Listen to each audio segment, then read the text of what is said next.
Jadi Kerajaan Negeri Selangor mengumumkan projek Sabda ni, Sabah Bernam Development Area, adalah untuk memastikan bahawa potensi Sabak Bernam ini sebagai kawasan agropertanian, agropelancongan dan sebagainya, ekopelancongan dan sebagainya dapat dimanfaatkan sepenuhnya dan mengembangkan potensi Sabak Bernam.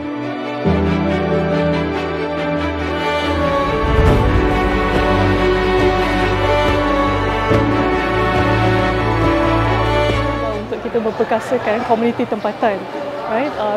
And then by understanding their pain point, for example, itulah yang kita address so that kita perkasakan mereka, dan mereka Sabda ni merupakan satu batu loncatan untuk mereka untuk jadi lebih baik lagi.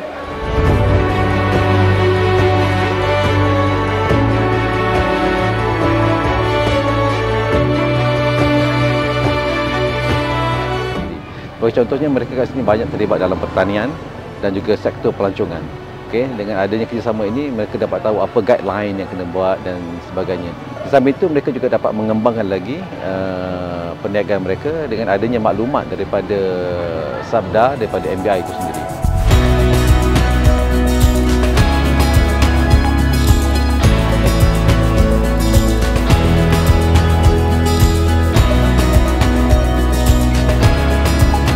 Alhamdulillah, bagi saya dan juga pihak keluarga dan juga komuniti di kampung kami rasa amat berterima kasih, dan penerimaan kami sangat orang kata terbuka ya untuk menerima kunjungan ini dan juga menerima apa yang diterangkan ya untuk kepentingan komuniti bersama.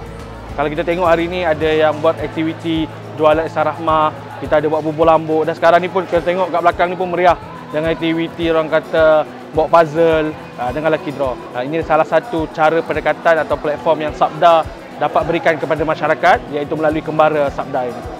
Bagi saya banyak manfaat jugalah, sebab kita ada jualan rahmah ni dapat membantu isi rumah yang tidak berkemampuan. Sebab sekarang harga mahal kan, harga di luar mahal. Jika ada ni dapat mengurangkan sikitlah beban keluarga, dan aktiviti-aktiviti yang dibuat dekat sini pun alhamdulillah dapat mengeratkan silaturahim sebenarnya. Kembara Sabda.